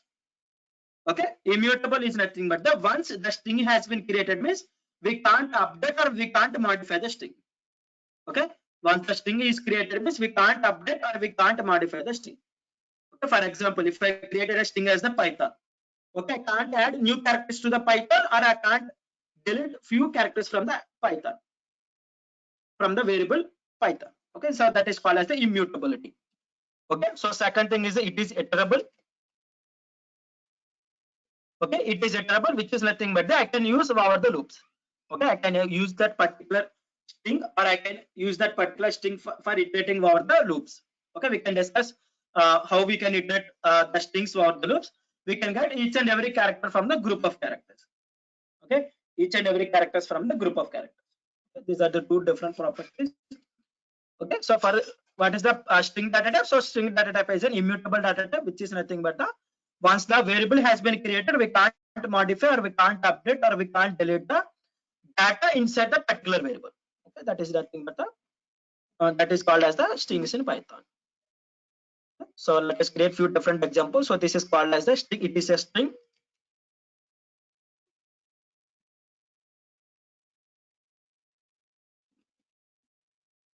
Okay, so why there are 2 different types of why there are 2 quotations used for defining a string. Okay, so why the code developers given 2 different types of quotations is that if I want to use the single quotations inside the string. Okay, if I want to use the single quotations inside the string, then I have to use the double quotations. I am also a string.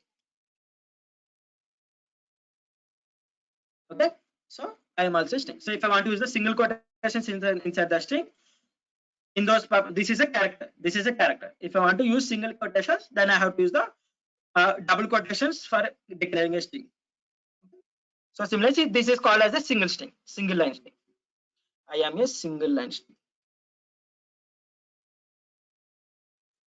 Okay, so these are called as a single line string. If I define the string in the single quotations, I'm also a single and string. If I want to define group of lines, okay, if I want to define a paragraph, for example, here we are having some leap years. So let us take an example of these things. If I want to define a paragraph, two different paragraphs or multi-line strings. Okay, if I want to use the multi-line strings, means I have to use either triple single quotations or triple double quotations. Okay, there are two paragraphs. Let me define with the lines. Okay, if I'm having the multi-line string, I can use the, if I want to get the multi-line strings, I have to use the double quotations, single double quotation, sorry, triple double quotations or triple single quotations. Again, when to use the single, triple double quotations or triple single quotations, if you want to use the quotations inside our string. Okay, so if you want to use the quotations inside our string, then you have to define the other way. Okay, so this is also a string. So like instead of writing this larger paragraph, let me define on my.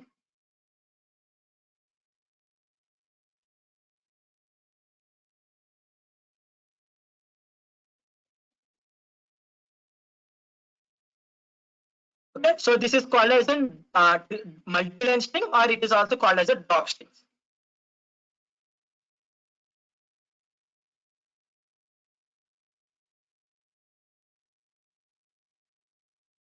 So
once let me know, is my voice is clearly audible to everyone?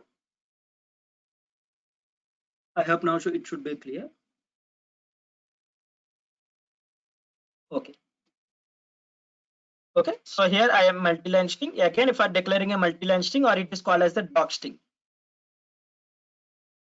Doc string, it is also called as a doc string. So either triple double quotations or triple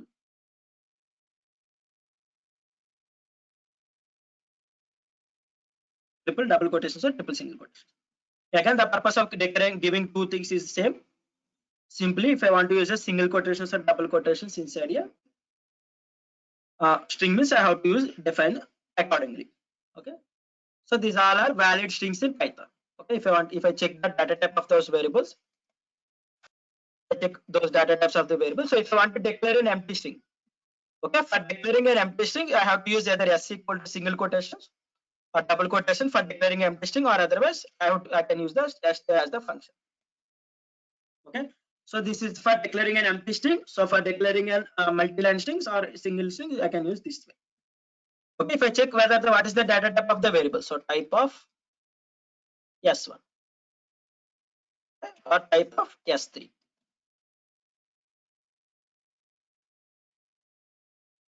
Okay, those two belongs to the string. Sorry, yes, no, yes, okay, those two variables belongs to the string. Okay, those two properties or those two objects belongs to the string class. So this is the way of declaring or defining the strings. So these are the different ways. Okay, these are called as the doc strings. For purpose of defining the document purpose, we will be using them as the doc strings. So we can discuss about the doc strings in upcoming sessions. For now, these are called as the immutability. Okay, sorry. This is called as the immutable, which is nothing but the once we have created, we can't update or modify. We can see immutable property while discussing about the accessing the elements. For now, let us see the iterable. Okay, I am saying string is an iterable property. Okay, string is an iterable data type. So what is nothing but the So if I want to iterate over the loops, I can simply iterate for each and every character in S3. I'm giving the iterative variable for ease of understanding char in S3. Okay, or char in S3. So what is happening if I print the char means automatically what are the characters available in S3? One by one character it is getting to the char variable and it is printing. So n equal to /t. Okay, first I have got, next I have got the hyphen, next I have got the m, next I have got the single line. Okay, because slash n, because it is a multi-line string, I have got the slash n. It has been navigated to the new line. Then I have got the tab space. Then I have printed the tab space. I have got this new line, so that is I have gone to the new line. Then again I have got the tab space, multi-line string. Okay, I can iterate over the loops using the for loop. This is the way. What is the syntax of for loop? So for iterative variable in group of data, here what is but group of data? S3 contains group of characters. Okay, one by one character it has been navigated to the one by one character it has been iterated and I have got the output. Okay, one by one character I have got the output. Now let us take one more string, s equal to, let us take now bigger string.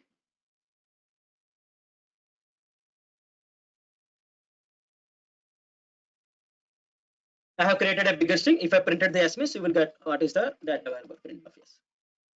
Okay, there are few different lengths of string. Okay, in that I need, if I want to get how many vowels are available. Okay, how many vowels are available? What is the thing I need to do? So what is the logic I need to implement for getting only the vowels? What is the condition I need to do? Whenever the vowel occurs, I need to print.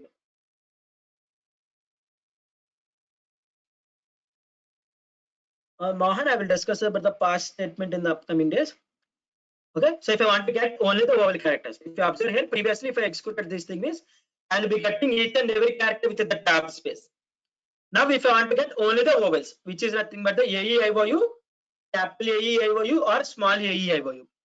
Can anyone help me to write or build the logic for getting the vowel data?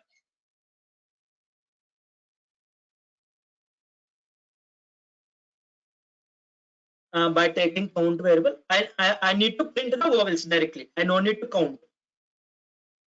What is the condition I need to do? If that particular character is vowel, I need to simply print. If yes, I need to use the conditional statement. Yes, good.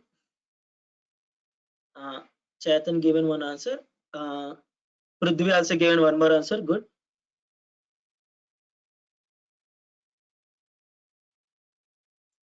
Okay, so if you want to get a particular character is an vowel or not in the other programming languages, what you have to do is that you have to write. Let me write it here. So what is the condition you have to write? Whether if that character is equal to small a. Okay, or if that particular character is equal to small e, or if that particular character is equal to small I, or okay, so if that character is equal to O, or if that particular character equal to U. Okay, I hope you don't know the or. Yesterday we have discussed this. On the Saturday we have discussed about the or operator. If any of the input is true, if this is true or this is true or this is true, the output will, the output will be the true. Okay, so whenever the output is true, if the condition has been executed, automatically that character will be printed. For example, if I want to get only the lowercase, if I want to get only the lowercase vowels, then simply I can print. Sorry, I have forgot to give the column. Okay, I have got all the vowels which are available inside my string. For example, if I want to get only separated with a single space. Okay, these are the different vowels available inside this particular string. First I have got E, next I have got A, next I have got E, next I have got A, Next I have got A, next I have got O. Simply EA, okay, so this is the one way. So if you have to write in the multiple things. Yes, good. Okay, so the time complexity. Okay, so simply what I can do is that simply I can modify this code. Instead of writing this bigger code, we are having membership operators in Python. Okay, if we are having membership operators in Python, yesterday we have started. If this particular character is available in, if that particular character is available in AEIOU, capital AEIOU. Okay, if that particular character, automatically each and every character is getting to the char variable. If that particular character is available in AEIOU or capital AEIOU, automatically I need to print the same logic. Here I also getting the capital or vowels also. Okay, for this purpose I need to write other 5 comparison operators, but here automatically for using single membership operator I am getting the output. Okay, I'm getting the output.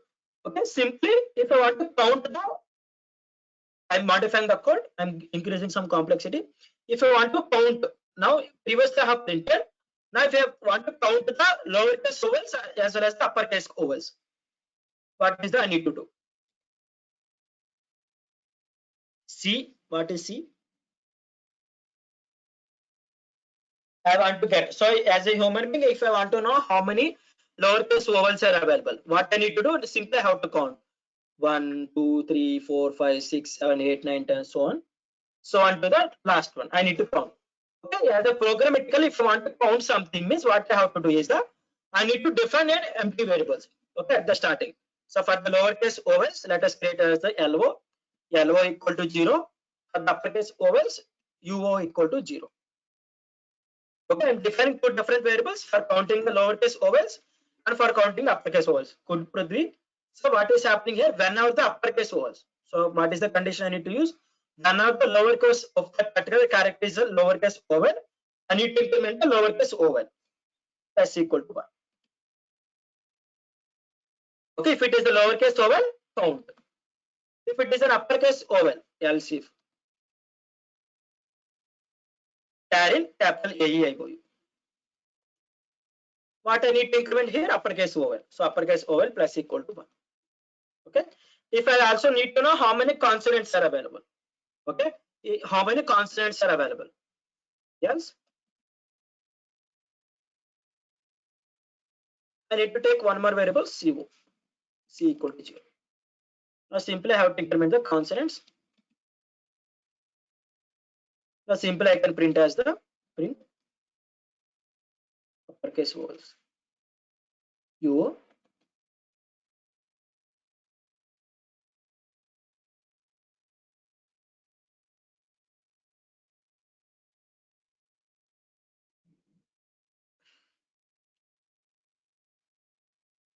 Okay. LO.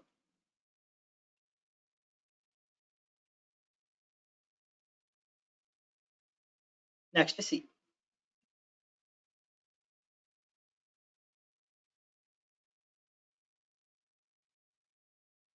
Okay, so only two uppercase vowels are available. So if you observe previously, capital A is the uppercase vowel. So then there is some another uppercase vowel, again capital A. We are having only the 2 different types of uppercase vowels. While coming to the lowercase vowels, how many lowercase vowels available? 371 lowercase vowels available. Total of 857 consonants available. If you want to get complete, how many characters are available? 2 plus 271 plus 857. Okay, total those many different types of vowels available. Okay, in this way, so you can get vowels, you can get vowels or consonants depending upon the logic you are implementing. You can get those things. Is it clear to everyone? Using the membership operators, I am checking whether that character is available in those group of characters. If that character is available between the group of characters, automatically I am incrementing or counting.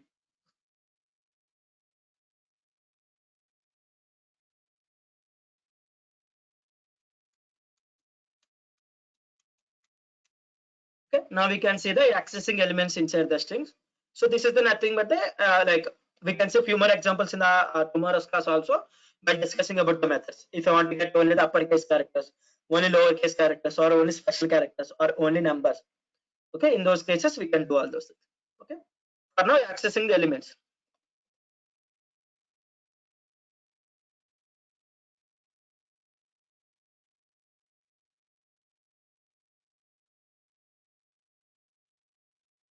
How we can access the elements from the string? Anyone know?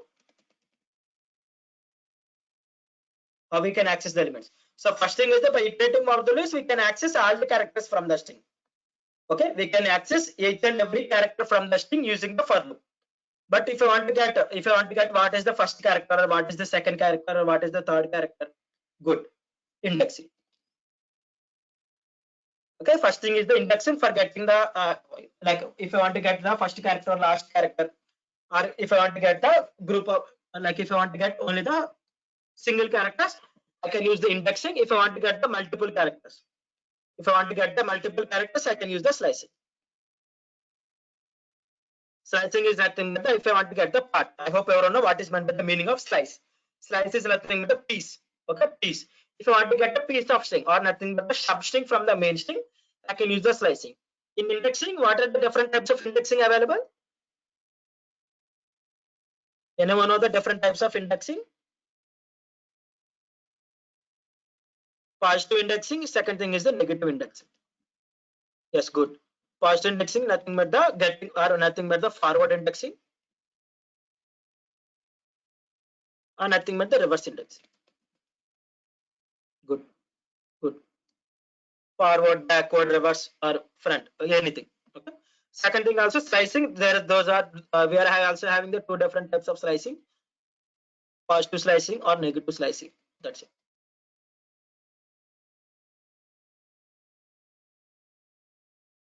Positive slicing, reverse slicing.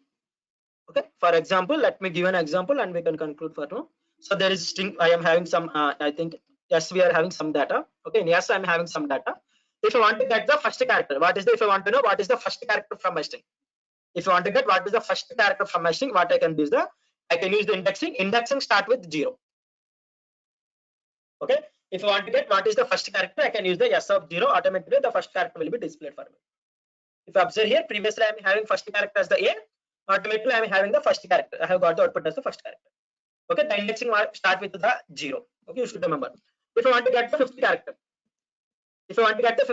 what will be the index? I need a fifth character. What is the index value I have to pass? Good. Everyone given the correct answer. 4. Because indexing has been started with the 0. If I want the fifth character, means the fifth character will be available on the 4th place. N minus 1. Yes. Okay. 5 minus 1. Good. Okay. So this is the way of getting the indexing or nothing but the getting character from the forward. This is called as the forward indexing. If you want to get the data from the reverse order, okay, there are huge amount of characters, but I need to know what is the ending character. If I want to get the ending character, means I can use the -1. Good. Negative indexing. Okay, the ending character will be definitely the dot because the paragraph has been ended. So I have got the dot. Okay. If I want to get the reverse order, means I will be using the. If I want to get the last 50 character, -1 will give us the last character. If I want to get the last 50 character, what will be the index? I want to get last 50 character from the last onwards. Yes, definitely. Because it has been ended with the -1. If I want to get the last 50 character, means if I want to get the last 50 character, means simply I have to use the s of -5. Good. S of -5 will give me the 5th character. So if you observe here, first last character 1, 2, 3, 4, and 5. Okay, this is nothing but the last but 5th character. Okay, so we can stop for today. I will recap what are the things we have discussed today. So we have started with the today's agenda. So today we have discussed about the conditional statements as well as the loops as well as the strings. We have defined. We have seen some introduction to the strings. Okay, so don't left. I'm interested to discuss about the GitHub once while apart. So don't be left. Okay, so there are 5 more minutes.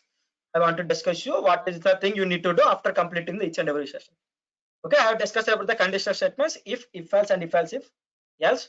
Those are the three different types of conditional statements. Then we have seen some examples like biggest of two numbers or biggest of three numbers, or check whether the number is an even or not. Then I have seen you the check whether the year is a leap year or not, whether a leap year is a leap year or not. So we have built on some condition using the calculator we have built. Okay, then we have seen the loops in Python. Okay, loops. What are the different loops available? For loop and while loop. When to use the for loop and when to use the while loop. And we have seen how to iterate over the numbers. Okay, we are having range function. It is having two default arguments, one required argument. Okay, if I didn't define the start value and stop value, the start value will be the 0, the stop value will be the 1. Okay, so I need to definitely define the condition. Okay, we have seen few different examples. We have also seen the while loop. Okay, we have seen the while loop. Where we have seen some keywords, break and continue keywords in the loops. Then we have seen the string. Okay. String is a data type in Python for which is used for defining the group of data or group of characters. The properties are immutable. It is immutable data type, which is nothing but the once the string data type has been created, we can't modify or we can't update or we can't delete. And also it is iterable, which is nothing but we can iterate over the loops. Okay, we can iterate over the loops. We can get the data, whatever the data available inside the string over the loops. Okay, we have seen some examples getting the getting how to iterate over the loops, how to get the ovals, count the ovals. Then we have seen the accessing of the characters. There are other concepts available. We can discuss in the tomorrow's class. That's it for today. So after doing everything, so every day I will be discussing few things you are practicing, or otherwise after completing the session you can parallelly practice with me, or otherwise after completing the sessions you can practice. Okay, so what are the thing you are doing? So like I have giving you, I am adding some description. What are the things you have understand on by end of the day? Okay, what are the or what is the thing you have learned on the day, or otherwise what are the concepts or what are the examples or what are the practice you have done? You need to update in this particular notebook. Okay, not this for my sake, but this is for your sake. Simply simply write some brief introduction. So what are the things you have learned, what are the new things, and what are the examples or what are the sample programs. So I have given 3 sample programs you can practice, and you can also take some sample programs over the web and you can do some practice. Okay, after doing everything, by end of the day save that file and try to update on the GitHub also.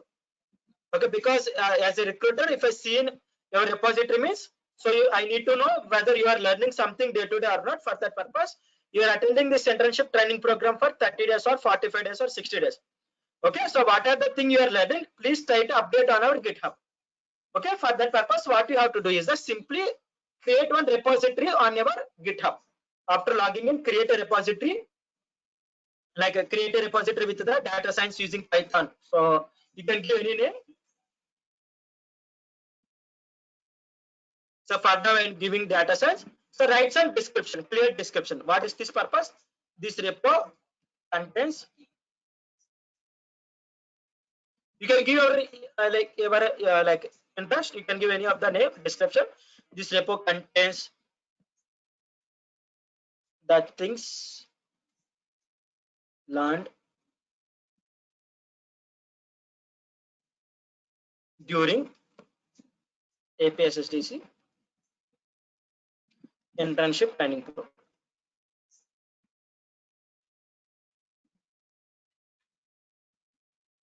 Okay, please try to elaborate a few more description. I have written only the single line. Create it as the public, create the readme file. No need to choose the license. Here git ignore.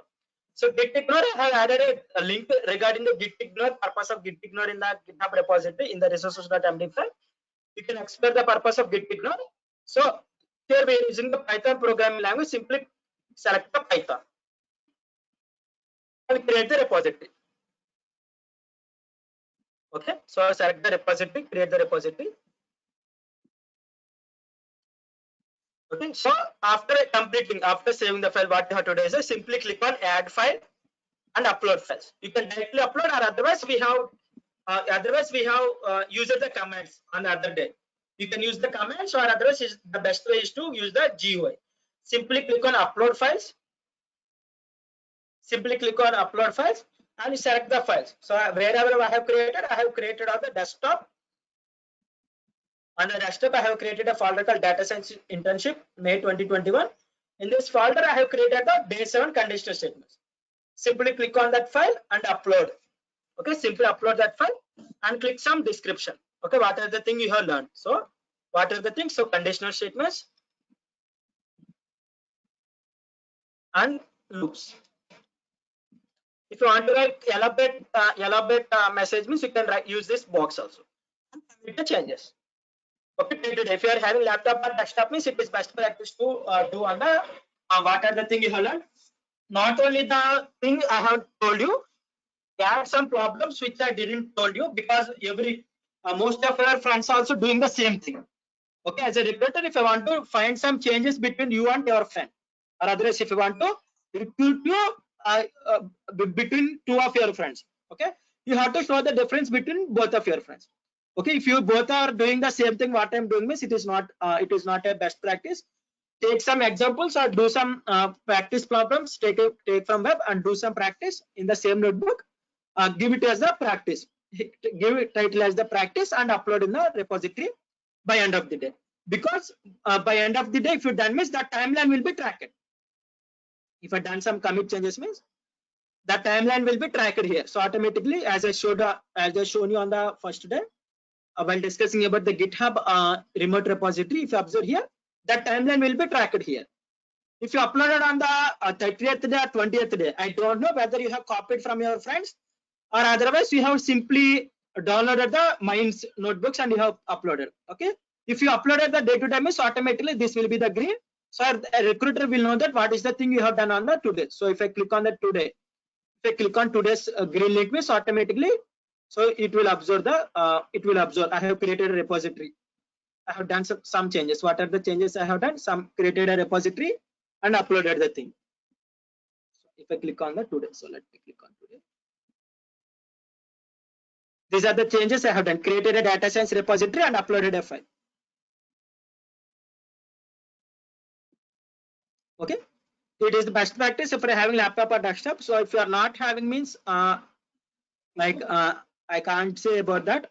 Okay, so like you can do on mobile also. So you can upload, you can create and you can upload the things on mobile also, but you need the require the file.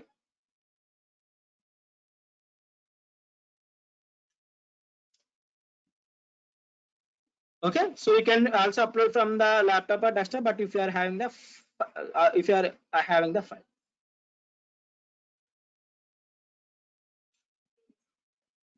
So because there is no record of creating a license for this, because it is not a project or this is not a actional thing, it is not required to create a license.